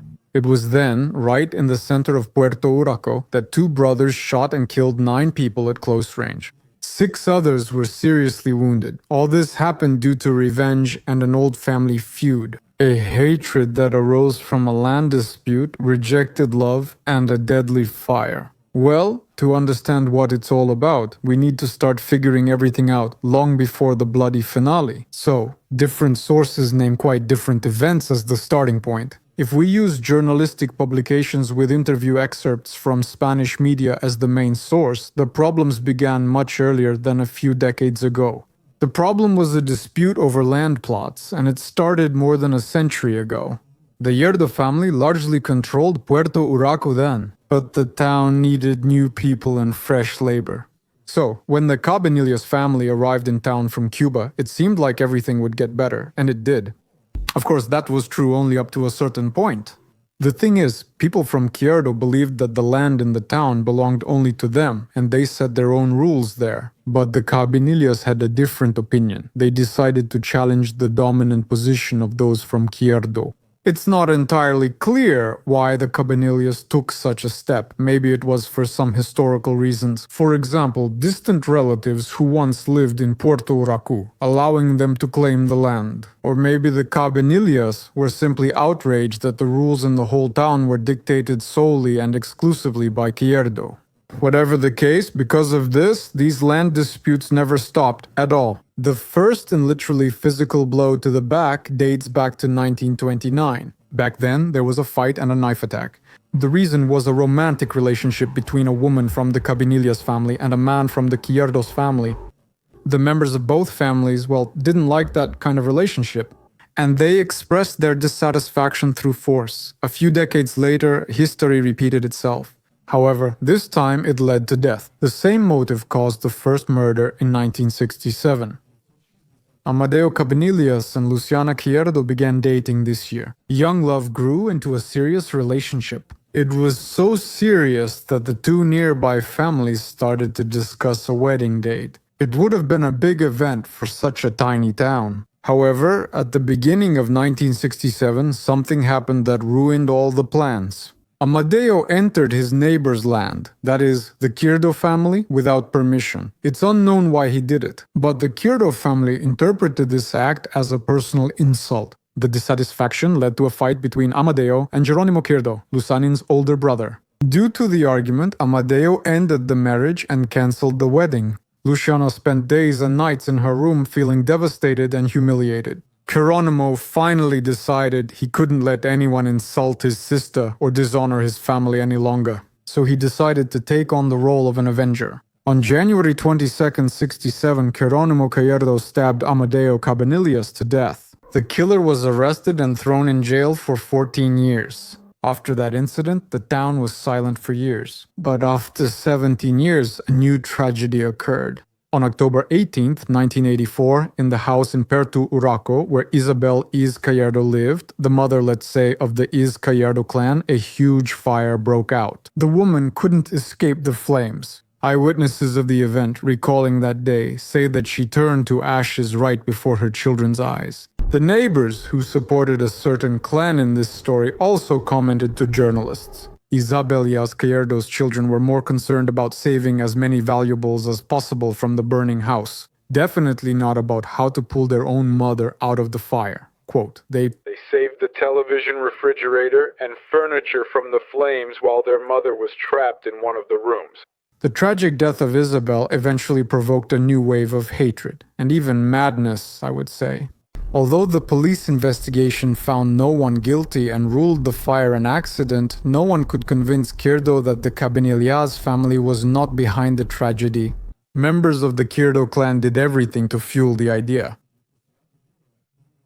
that Antonio Cabanillas, Amadeo's brother who died 17 years ago, started the fire. Meanwhile, Geronimo Quirdo, who was the one who killed Amadeo, had already served his prison sentence, settled near Barcelona, and become obsessed with a new revenge.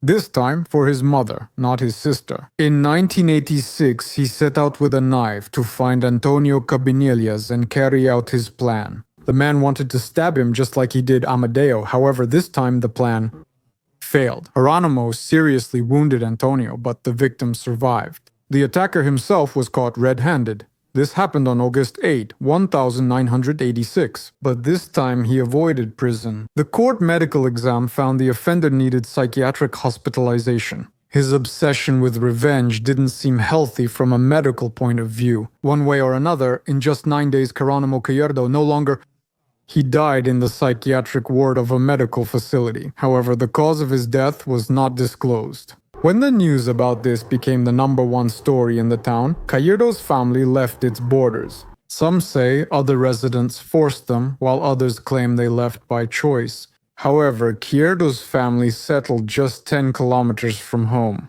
either in a town or in a village called Monterrubio de la Serena. In their new home, the Quirdo siblings, Emilio, Antonio, Angela, and Luciana, began living together. Neighbors soon called them oddballs. Each Quirdo sibling was about 50 years old. No children, no partners, no friends, in other words, a completely isolated family. In addition, the sisters showed signs of neurosis. They were extremely irritated by the sound the electricity meter made in the house, so the sisters got rid of it. And they did it in a rather radical way. They cut off the electricity supply to the entire house. The brothers, in turn, practiced shooting almost every day. And in fact, they shot at the roof of their own house. And already on August 26, 1990, the sounds of gunshots rang out elsewhere. It was a hot summer day outside at that time.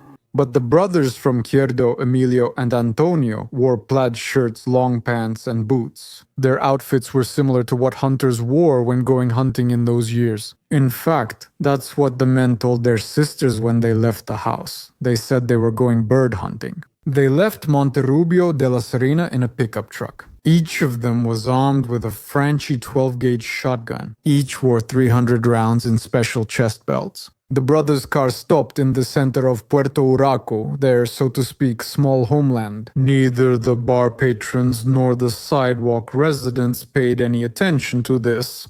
In Puerto Urraco, it was common to see people with weapons. Hunting was a usual thing in those places in those times. But you see, these two weren't looking for birds. Their target was people with the last name Cabanillas. The brothers took their positions in an alley very close to the main street of the town. Around 10 p.m., they saw the Cabanillas sisters, Encarnacion and Antonio. The teenagers were leaving the house, humming something and dancing a little. 18 bullets hit the girls' bodies.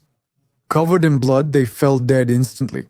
People around started to panic. Some ran away, while others froze in fear. The uncle of the murdered sisters, Manuel Cabanillas, was probably the first to recognize the Gallardo brothers. He saw them from afar, and he shouted, "What the hell are you doing? Are you crazy? Can't you see? They're just children." There was no answer. Soon Manuel couldn't speak either. His 24-year-old son Antonio was fleeing when the Gallardo brothers' bullet struck him. The next victim was Antonio's mother, Felicitas. Jose Penco Rosales managed to take several wounded people to a nearby town in his car, but he couldn't repeat the rescue maneuver. The bullets took his life first. The brothers from Gallardo fired at everything that moved. It didn't matter whether people were running to save themselves or trying to help someone else. The Gallardo brothers took 9 lives. 8 others were shot, but fortunately survived.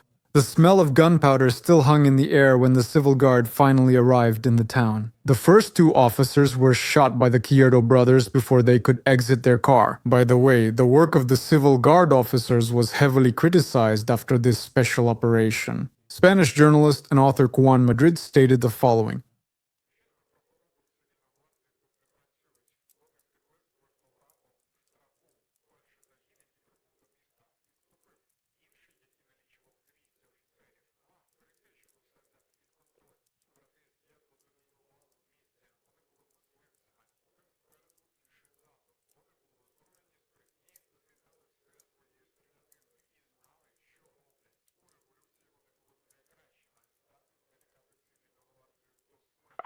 As the journalist notes, around 200 people in uniform confronted the 2 brothers that day. Yet despite this, the attackers managed to escape. Imagine the police searched the area from the air and blocked the roads. But it was all in vain until the next day. 10 hours later, between 8 and 9 in the morning on Monday, the criminals were finally caught. At the moment when they came for them, the Izquierdo brothers didn't even resist arrest. The law enforcement officers fired twice into the air so that one of the attackers would drop his weapon. After that, they put handcuffs on him. Rumor says Antonio Izquierdo even requested to be shot twice himself. Instead, Emilio Izquierdo basically showed no signs of remorse, and he stated now, "Let the city suffer as I myself have suffered all this time." Some sources say that the mayor of Puerto Urraco personally tried to stab the criminals with a knife. However, the police managed to stop him. By the way, the Izquierdo sisters also didn't just sit idly by during the height of the bloody shooting. On Sunday, while the brothers were hunting, Angela and Luciana took a train to Madrid. Their ultimate goal was to meet with the then leader of Spain, but not without surprises. The sisters were not among the important people, the meeting was not planned in advance, so it did not happen. Interestingly, both sisters wore black that day like nuns. On the way home, after they had already been taken by law enforcement, they kept emphasizing their religiosity, as if that was supposed to make a difference. Well, according to the women, they didn't know anything about the brothers' plans for a bloody shooting. Izquierdo's testimony was quite contradictory, but there was more than enough evidence, at least against Emilio and Antonio, to send them to prison. Nevertheless, all 4 of them were assigned psychiatric evaluations. The doctors determined that the Izquierdo sisters were in a state of paranoid delirium. They believed that after their mother died, the whole town conspired against their family and planned to kill them. At the same time, the psychological trauma they experienced caused another paranoid disorder, an overvaluation of a single idea. That idea was revenge. Eventually, both women were sent to a psychiatric hospital. But with the brothers, the situation was entirely different. In January 1994, the trial was held against the shooters, Emilio and Antonio Izquierdo. Their testimonies infuriated those present. There wasn't a drop of remorse for what they had done. And unlike the sisters, it wasn't about a mental disorder. The judge ruled the following. Intelligence is within the normal range. This is confirmed by the fact that they were able to manage a flock of about 1,000 sheep. They had rented property, and considering the current crisis in rural areas, they had 10 million pesetas. The defendants devised a plan to kill as many residents of the town of Puerto Urraco as possible. They chose an alley and a night because they knew their neighbors' habits and knew that at that time and place they could kill more people. He also highlighted cultural primitivism and emotional poverty, which result in disregard for human life. According to the judge, both brothers fueled their own phobias and obsessions due to abnormal social isolation and living in a closed group. In the end, the men were sentenced to 684 years in prison. That's the term. In addition, they were ordered to pay 300 million pesetas in compensation. That's about 2 million euros today. Many people wanted the death penalty, but such a form of punishment does not exist in Spain. On January 13, 2005, Luciana Izquierdo died at Merida's psychiatric hospital. The woman was 77 years old. 10 months later, her sister Angela died in the same hospital. She was 64. Emilio Izquierdo died in prison on December 13, 2006. They say it was a natural death. The killer was 74 because he had heart problems. Only Antonio remained. He received special permission to leave prison and attend his brother's funeral. There, in handcuffs and limping, he approached the grave and whispered, "Brother, you are going to heaven at 74, but you go with the satisfaction of knowing that your mother has been avenged." That's Antonio Izquierdo, who later hanged himself in his cell on April 26, 2010. Another case for Cadillac. The guards found him at 2 a.m. during patrol. A few days before that, his request for early release had been denied.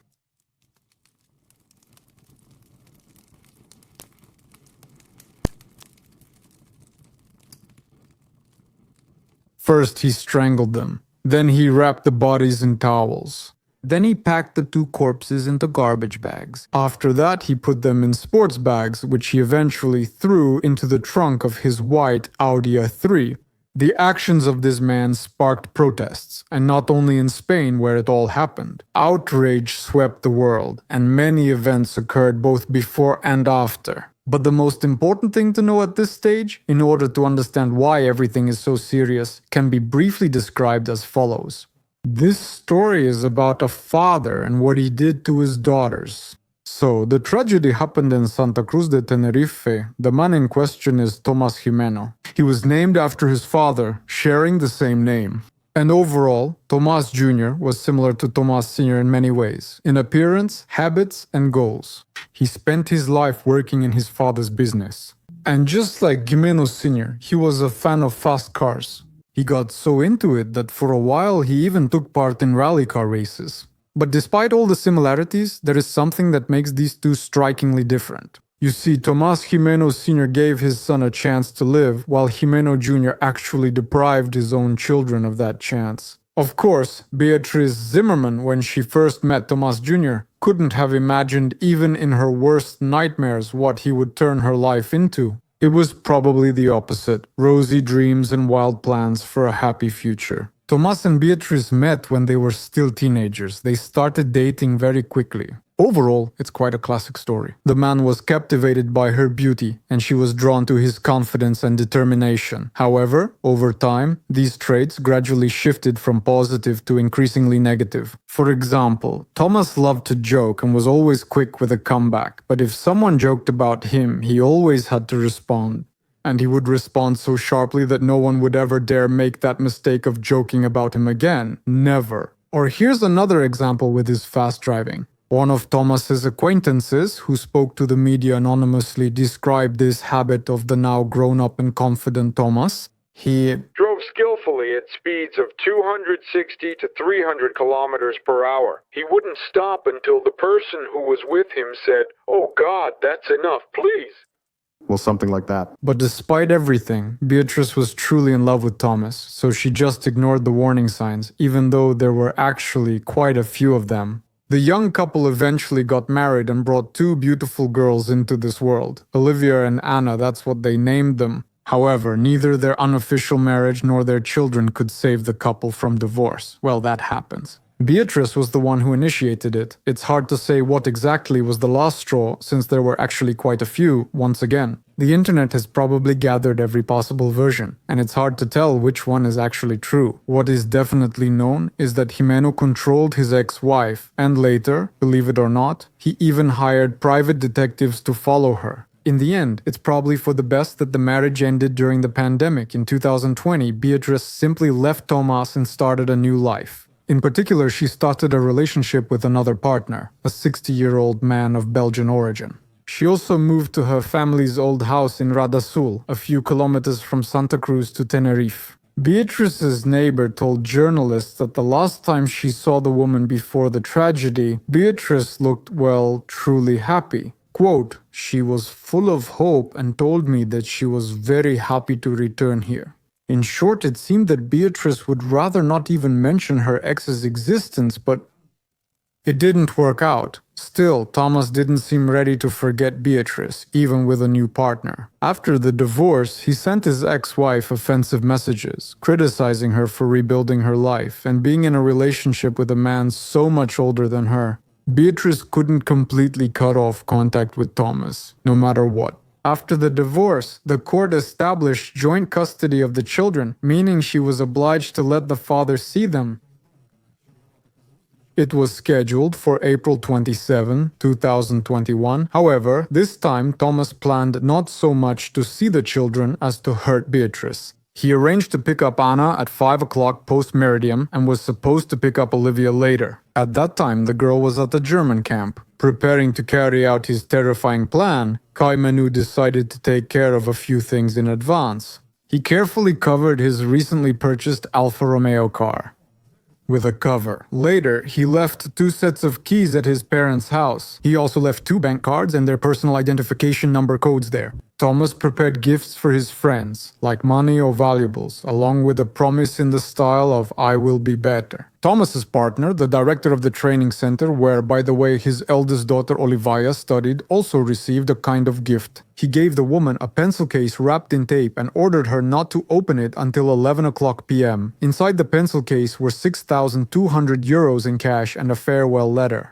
That evening, since Olivia had tennis practice, Thomas left only his younger daughter Anna with their parents. He needed some time without the girls to go to the port and check if the boat he owned was working properly.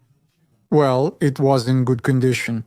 At 7:30 p.m., Thomas called Beatrice and told her that the plan for dinner together with their daughters was still on. They're about to have a nice meal. Thomas was lying because about half an hour after he said those words, he was already squeezing his hands around the neck of one daughter and a moment later, the other. He did this to Olivia and Anna in his house in Igueste de Candelaria. Then he packed the bodies into garbage bags, stuffed them into sports bags, and after putting them in the trunk of his car, headed to the boat. At the destination, he swiftly transferred the children's bodies in the same bags from the car to the boat. Thomas knew the waters he was going out on very well. He easily reached the spot where, according to his observations, it was deep enough. I mean, deep enough to throw the bodies of his 2 daughters into the sea, and deep enough so that they would never be found. He took care of everything, even added heavy objects to the bag to make sure they would sink to the bottom. And to be absolutely sure his plan would work, he also tied the anchor from his boat to the 2 bags. A movement, a moment, and the sports bags disappeared into the darkness of the sea. Thomas easily got rid of his children's bodies without any doubt. At a depth of 1,000 meters, 3 nautical miles from the city of Santa Cruz, he threw his daughters' bodies into the sea with one intention, so that their mother would never find them. She had to suffer, that's what he wanted. Around 10:40 p.m., he decided to call his ex-wife, but something went wrong. You see, Thomas didn't take into account that his cell phone battery wouldn't last. However, the phone call to his ex-wife was so important that the man decided to take a risk and look for a charger on the shore. I say take a risk because his nighttime journey looked pretty suspicious. If Thomas had attracted unwanted attention from the Coast Guard, for example, he could have ended up at the police station in just a couple of hours. That's exactly what would have happened if those patrolling the area had been more attentive, but they weren't. At 11:15 p.m., the killer was intercepted by a civil guard patrol, which ordered him to dock immediately. At that time, a local curfew was in effect due to the coronavirus. Thomas was even fined for violating this restriction. However, the case stalled as the killer easily escaped right under the law enforcers' noses, and from the law. More precisely, he simply went about his business since he was released. He didn't run away. The man easily drove to a gas station and bought cigarettes and water. He charged his phone in the guard's office, asking where the civil guard patrol had disappeared from sight. Around midnight, Thomas went out to sea on his boat for the second time. Being far from prying eyes and ears, he finally dialed Beatrice's number. Again, he brought up their relationship and said he was leaving for somewhere far away. But that's not the most important thing. The main point is that Beatrice will never see her daughters again. That ended the conversation. At 11:10 p.m., he called his current partner to say goodbye for good. No one ever heard from Thomas again, or saw him. At 5:35 p.m. on April 28, exactly 24 hours after the killer took his children to end their lives, his boat was found. It was freely drifting in the sea. There they also found the car seat used by the younger of the two sisters. In a court document based on the police investigation of the crime, it is stated that Kimeno, quote, tried to inflict on his former partner the greatest pain imaginable. To do this, he tried to create uncertainty about the whereabouts of his daughters by hiding their bodies in places where he thought they would never be found. But his plan only partially succeeded.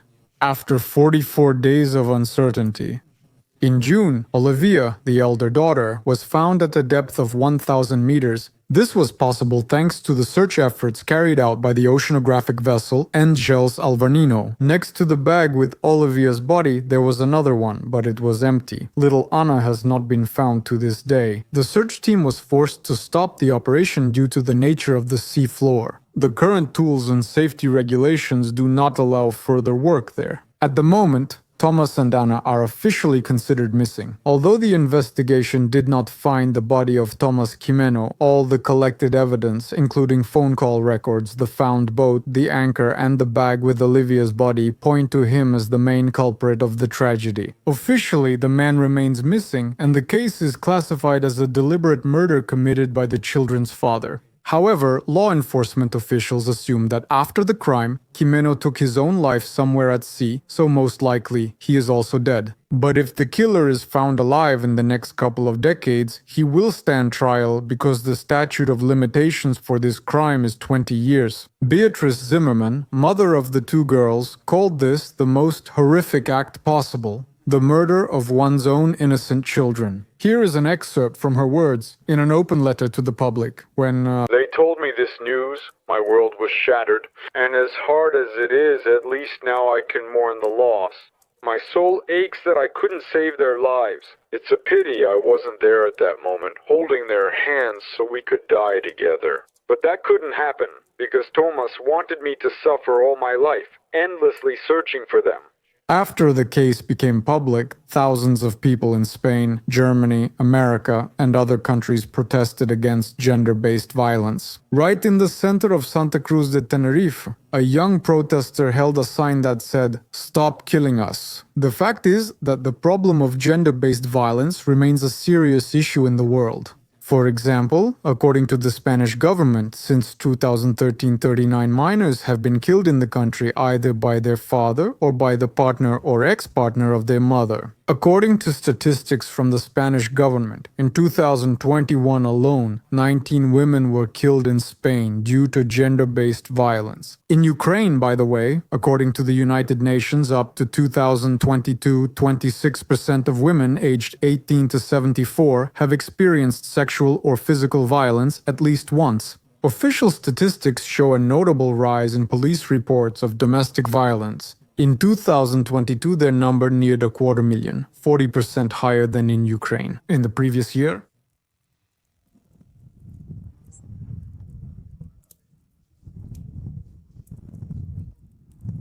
well, dear ones, that's how it is. Today, of course, we're ending on quite a sad note, but on the other hand, I want to wish you all the best, honestly. I had a really great time today. All right, let me move over here, because you can't see me. But it won't be for long now. Oh, fuck, goddammit. All right, goodbye, everyone.